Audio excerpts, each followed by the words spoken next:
ಮೊಟ್ಟೆ ಬೇಡ, ಮೊಸರು ಬೇಡ, ಹಾಗೆ ಓವನ್, ಮೌಲ್ಡ್ ಯಾವುದು ಕೂಡ ಬೇಕಾಗಿಲ್ಲ. ತುಂಬನೇ ಸುಲಭವಾಗಿ ಮನೆಯಲ್ಲಿ ಬನಾನಾ ಕಪ್ ಕೇಕ್ಗಳನ್ನು ಹೇಗೆ ಮಾಡೋದು ಅಂತ ನೋಡೋಣ. ನಮಸ್ತೆ ಎಲ್ಲರಿಗೂ, welcome back to my channel. ಇವತ್ತು Christmas special banana cup cake ಹೇಗೆ ಮಾಡೋದು ಅಂತ ತೋರಿಸ್ತಾ ಇದ್ದೀನಿ. ತುಂಬನೇ ಸಾಫ್ಟ್ ಆಗಿರುತ್ತೆ, ಮಾಡೋದಕ್ಕೂ ಸುಲಭ, ಟೇಸ್ಟು ಕೂಡ ತುಂಬ ಚೆನ್ನಾಗಿರುತ್ತೆ. ಒಂದು ಸಾರಿ ಟ್ರೈ ಮಾಡಿ. ಮನೆಯಲ್ಲಿ ತುಂಬ ಹಣ್ಣಾಗಿರುವಂತಹ ಬಾಳೆಹಣ್ಣೇನಾದರೂ ಇದ್ದರೆ ಖಂಡಿತ ಈ ರೆಸಿಪಿನ ಟ್ರೈ ಮಾಡಿ. ತುಂಬಾ ಸಾಫ್ಟಾಗಿ ತುಂಬ ಚೆನ್ನಾಗಿ ಬರುತ್ತೆ. ಇವಾಗ ಈ ಕಪ್ ಕೇಕ್ ಹೇಗೆ ಮಾಡೋದು ಅಂತ ನೋಡೋಣ. ಮೊದಲಿಗೆ ಒಂದು ಮಿಕ್ಸಿ ಜಾರ್ ತೊಗೊಂಡಿದ್ದೀನಿ, ಹಾಗೆ 2 ಬಾಳೆಹಣ್ಣನ್ನು ತೊಗೊಂಡಿದ್ದೀನಿ. ನೋಡಿ, ಈ ಥರ ತುಂಬ ಹಣ್ಣಾಗಿರುವಂತಹ ಬಾಳೆಹಣ್ಣಾಗಿರ್ಬೋದು ಅಥವಾ ನಾರ್ಮಲ್ ಯಾವುದೇ ಬಾಳೆಹಣ್ಣಾದರೂ ತೊಗೋಬೋದು. ಈ 2 ಬಾಳೆಹಣ್ಣನ್ನು ನಾನು ಸಿಪ್ಪೆ ತೆಗೆದು ಈ ರೀತಿ ಕಟ್ ಮಾಡಿ ಹಾಕ್ಕೊಳ್ತಾ ಇದ್ದೀನಿ. ಇವಾಗ ಇದಕ್ಕೆ 1 ಟೇಬಲ್ ಸ್ಪೂನ್ ಆಗುವಷ್ಟು ಕೋಕೋ ಪೌಡರ್ ಹಾಕ್ಕೊಳ್ತಾ ಇದ್ದೀನಿ. ಕೋಕೋ ಪೌಡರ್ ಇಲ್ಲ ಅಂದರೆ ಕಾಫಿ ಪುಡಿ ಹಾಕ್ಕೊಳ್ಳಿ, ಫ್ಲೇವರ್ ತುಂಬ ಚೆನ್ನಾಗಿ ಬರುತ್ತೆ.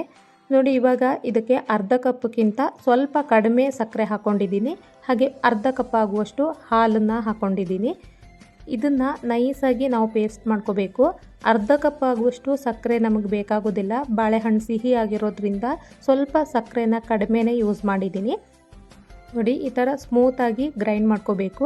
ಇದನ್ನು ನಾನು ಒಂದು ಮಿಕ್ಸಿಂಗ್ ಬೌಲ್ಗೆ ಟ್ರಾನ್ಸ್ಫರ್ ಮಾಡ್ಕೊಳ್ತಾ ಇದ್ದೀನಿ. ನಿಮ್ಮ ಹತ್ರ ಮೆಜರಿಂಗ್ ಕಪ್ಸ್ ಇಲ್ಲ ಅಂತ ಹೇಳಿದ್ರೆ ಯಾವುದಾದ್ರೂ ಒಂದೇ ಸ್ಟೀಲ್ ತಟ್ಟೆನ ಬಳಸ್ಬೋದು. ಇವಾಗ ಇದಕ್ಕೆ ನಾನು 1/4 ಕಪ್ ಆಗುವಷ್ಟು ಅಡಿಗೆ ಎಣ್ಣೆನ ಹಾಕ್ಕೊಂಡಿದ್ದೀನಿ, ಹಾಗೆ ಸ್ವಲ್ಪ ವೆನಿಲಾ ಎಸೆನ್ಸ್ ಹಾಕ್ಕೊಳ್ತಾ ಇದ್ದೀನಿ. ವೆನಿಲಾ ಎಸೆನ್ಸ್ ಇಲ್ಲ ಅಂದರೆ ಸ್ಕಿಪ್ ಮಾಡ್ಬೋದು. ನೋಡಿ, ಇದನ್ನು ಒಂದು ಸಾರಿ ಚೆನ್ನಾಗಿ ಮಿಕ್ಸ್ ಮಾಡ್ಕೊಳ್ತಾ ಇದ್ದೀನಿ. ಈ ರೀತಿ ಮಿಕ್ಸ್ ಮಾಡಿಕೊಂಡು ಎಣ್ಣೆ ಎಲ್ಲ ಕಂಪ್ಲೀಟಾಗಿ ಬನಾನಾ ಮಿಕ್ಸ್ ಜೊತೆಗೇ ಬ್ಲೆಂಡ್ ಆಗಬೇಕು. ಡ್ರೈ ಇಂಗ್ರೀಡಿಯೆಂಟ್ಸ್ ಏನು ಯೂಸ್ ಮಾಡ್ತೀವಿ ಅದನ್ನು ನಾವು ಜರಡಿ ಹಿಡ್ಕೋಬೇಕು. ಇವಾಗ 1 ಕಪ್ ಆಗುವಷ್ಟು ಮೈದಾ ಹಿಟ್ಟು ಅಥವಾ ಗೋಧಿ ಹಿಟ್ಟನ್ನು ಬಳಸ್ಬೋದು, ಹಾಕ್ಕೊಂಡಿದ್ದೀನಿ. ಇದಕ್ಕೆ 1/4 ಟೇಬಲ್ ಸ್ಪೂನ್ ಅಡುಗೆ ಸೋಡಾ, ಹಾಗೆ 1 ಟೇಬಲ್ ಸ್ಪೂನ್ ಬೇಕಿಂಗ್ ಪೌಡರ್, ಹಾಗೆ 1/4 ಟೇಬಲ್ ಸ್ಪೂನ್ ಉಪ್ಪು, 2 ಟೇಬಲ್ ಸ್ಪೂನ್ ಆಗುವಷ್ಟು ಹಾಲಿನ ಪುಡಿ ಹಾಕ್ಕೊಂಡಿದ್ದೀನಿ. ಹಾಲಿನ ಪುಡಿ ಹಾಕಿದರೆ ಟೇಸ್ಟು ತುಂಬಾ ಚೆನ್ನಾಗಿ ಬರುತ್ತೆ. ನೋಡಿ, ಇದನ್ನು ಕರೆಕ್ಟಾಗಿ ಈ ರೀತಿ ಸೀವ್ ಮಾಡ್ಕೋಬೇಕು. ಇದರಲ್ಲಿ ಯಾವುದಾದ್ರೂ ಗಂಟುಗಳಿದ್ದರೆ ಸ್ಪೂನಿಂದ ಅದನ್ನು ಕ್ಲಿಯರ್ ಮಾಡ್ಕೋಬೇಕು. ಇವಾಗ ಇದನ್ನು ಮಿಕ್ಸ್ ಮಾಡ್ಕೊಳ್ತಾ ಇದ್ದೀನಿ. ಇದರಲ್ಲಿ ಯಾವುದೇ ರೀತಿಯ ಗಂಟುಗಳಿರಬಾರ್ದು, ಆ ರೀತಿ ನಾವು ಸ್ಮೂತಾಗಿ ಮಿಕ್ಸ್ ಮಾಡ್ಕೋಬೇಕು. ನಾವು ಕಪ್ ಕೇಕ್ ಮಾಡ್ತಾ ಇರೋದ್ರಿಂದ ಮಾಮೂಲಿ ಕೇಕ್ಗಿಂತ ಇದನ್ನು ನಾನು ಸ್ವಲ್ಪ ತಿಕ್ಕಾಗಿ ರೆಡಿ ಮಾಡ್ಕೊಳ್ತಾ ಇದ್ದೀನಿ. ನೋಡಿ, ಈ ಥರ ಚೆನ್ನಾಗಿ ಮಿಕ್ಸ್ ಮಾಡ್ಕೊಂಡಿದ್ದೀನಿ, ಯಾವುದೇ ರೀತಿಯ ಗಂಟುಗಳಿಲ್ಲ. ಇವಾಗ ಇದಕ್ಕೆ 1 ಟೇಬಲ್ ಸ್ಪೂನ್ ಆಗುವಷ್ಟು ವಿನೆಗರ್ ಹಾಕ್ಕೊಳ್ತಾ ಇದ್ದೀನಿ. ವಿನೆಗರ್ ಇಲ್ಲ ಅಂತ ಹೇಳಿದ್ರೆ ನಿಂಬೆ ರಸ ಹಾಕೋಬೋದು. ಇದ್ರ ಜೊತೆಗೆ ಡ್ರೈ ಫ್ರೂಟ್ಸ್ ಹಾಕ್ಕೊಳ್ತಾ ಇದ್ದೀನಿ. ಮನೆಯಲ್ಲಿ ಯಾವ ಡ್ರೈ ಫ್ರೂಟ್ಸ್ ಇರುತ್ತೋ ಅದನ್ನೇ ಹಾಕೋಬೋದು. ಇದನ್ನು ನೀಟಾಗಿ ಮಿಕ್ಸ್ ಮಾಡ್ಕೊಳ್ತಾ ಇದ್ದೀನಿ. ವಿನೆಗರ್ ಹಾಕೋದ್ರಿಂದ ನಾವು ಮೊದಲೇ ಹಾಲು, ಬೇಕಿಂಗ್ ಸೋಡಾ ಎಲ್ಲ ಹಾಕಿದ್ದೀವಲ್ವ, ಅದ್ರ ಜೊತೆಗೆ ಇದು ಆ್ಯಕ್ಟಿವೇಟ್ ಆಗುತ್ತೆ. ಕೇಕ್ ತುಂಬ ಚೆನ್ನಾಗಿ ಸಾಫ್ಟಾಗಿ ಬರುತ್ತೆ. ನೋಡಿ, ಈ ಥರ ಕ್ಲೀನಾಗಿ ಮಿಕ್ಸ್ ಮಾಡ್ಕೊಂಡಿದ್ದೀನಿ. ಇದನ್ನು ಒಂದು 5 ನಿಮಿಷ ಹಾಗೆ ಬಿಡ್ತಾ ಇದ್ದೀನಿ. ವಿನೆಗರ್ ಇವಾಗ ಹಾಕಿರೋದ್ರಿಂದ ಇದ್ರ ಜೊತೆಗೆ ಚೆನ್ನಾಗಿ ಆ್ಯಕ್ಟಿವೇಟ್ ಆಗಬೇಕು, ಹಾಗಾಗಿ 5 ನಿಮಿಷ ಬಿಡ್ತಾ ಇದ್ದೀನಿ. 5 ನಿಮಿಷ ಆದ ನಂತರ ಇದನ್ನು ಮತ್ತೊಂದು ಸಾರಿ ಚೆನ್ನಾಗಿ ಮಿಕ್ಸ್ ಮಾಡ್ಕೊಳ್ತಾ ಇದ್ದೀನಿ. ನೋಡಿ, ಬ್ಯಾಟರ್ ಕನ್ಸಿಸ್ಟೆನ್ಸಿ ಇದೇ ರೀತಿ ಇರಬೇಕು. ಇವಾಗ ಮೌಲ್ಡ್ ರೆಡಿ ಮಾಡ್ಕೊಳ್ತಾ ಇದ್ದೀನಿ. ಮೌಲ್ಡ್ ಅಲ್ಲ, ಸ್ಟೀಲ್ ತಟ್ಟೆಗಳು. ಈ ರೀತಿ ಸ್ಟೀಲ್ ತಟ್ಟೆಗಳು ಎಲ್ಲರ ಮನೆಯಲ್ಲೂ ಇದ್ದೇ ಇರುತ್ತೆ. ಇದನ್ನು ಹಾಗೆ ಯೂಸ್ ಮಾಡ್ಬೋದು. ಇಲ್ಲ ಅಂತ ಹೇಳಿದ್ರೆ ಈ ರೀತಿ ಪೇಪರ್ ಕಪ್ ಸಹ ಸಿಗುತ್ತೆ.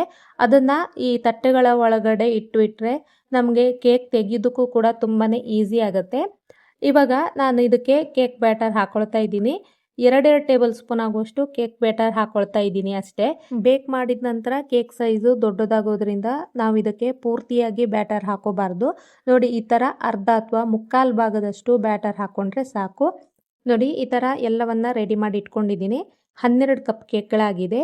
ಇದನ್ನು ಯಾವ ರೀತಿ ಓವನ್ ಇಲ್ಲದೇ ಬೇಕ್ ಮಾಡ್ಕೊಳ್ಳೋದು ಅಂತ ನೋಡೋಣ. ನಾನು ಇಲ್ಲಿ ಅಗಲವಾಗಿರುವಂತಹ ಪಾತ್ರೆ ಒಳಗಡೆ ಸ್ವಲ್ಪ ಉಪ್ಪು ಹಾಗೆ ಒಂದು ಸ್ಟ್ಯಾಂಡ್ ಇಟ್ಬಿಟ್ಟು ಇದನ್ನು ಪ್ರೀ ಹೀಟ್ ಮಾಡ್ಕೊಂಡಿದ್ದೀನಿ. ಯಾವುದೇ ಕೇಕ್ ಆಗಿರ್ಬೋದು, ಅದನ್ನು ಮಾಡಬೇಕಾದ್ರೆ ಓವನ್ ಆಗಿರ್ಬೋದು ಅಥವಾ ಈ ಪಾತ್ರೆಗಳಾಗಿರ್ಬೋದು, ಇದನ್ನು ಒಂದು 10 ನಿಮಿಷ ನಾವು ಪ್ರೀ ಹೀಟ್ ಮಾಡ್ಕೋಬೇಕು.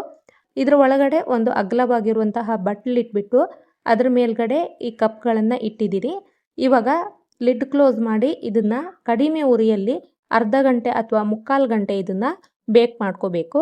ನಾನು ಸುಮಾರು ಅರ್ಧ ಗಂಟೆ ಆದ ನಂತರ ತೆಗಿತಾ ಇದ್ದೀನಿ.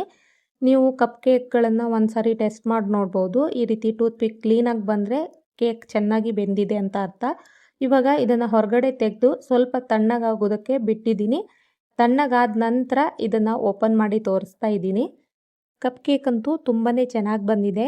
ನೀವು ಬೇಕಿದ್ದರೆ ಸಕ್ಕರೆ ಬದಲಾಗಿ ಬೆಲ್ಲ ಯೂಸ್ ಮಾಡ್ಬೋದು, ಅಥವಾ ಎಣ್ಣೆ ಬದಲಾಗಿ ತುಪ್ಪ ಕೂಡ ಯೂಸ್ ಮಾಡ್ಬೋದು. ತುಂಬಾ ಚೆನ್ನಾಗಿ ಬರುತ್ತೆ. ನೋಡಿ ಎಷ್ಟು ಸಾಫ್ಟಾಗಿ ಬಂದಿದೆ ಅಂತ ಹೇಳಿ. ಈ ರೆಸಿಪಿ ಇಷ್ಟ ಆದರೆ ಖಂಡಿತವಾಗ್ಲೂ ಟ್ರೈ ಮಾಡಿ. ವಿಡಿಯೋ ಇಷ್ಟ ಆದರೆ ಲೈಕ್ ಮಾಡಿ, ಜೊತೆಗೆ ನನ್ನ ಚಾನಲ್ನ ಫಾಲೋ ಮಾಡಿ. ಹೀಗೆ ಸಪೋರ್ಟ್ ಮಾಡ್ತಾ ಇರಿ. Thanks for watching.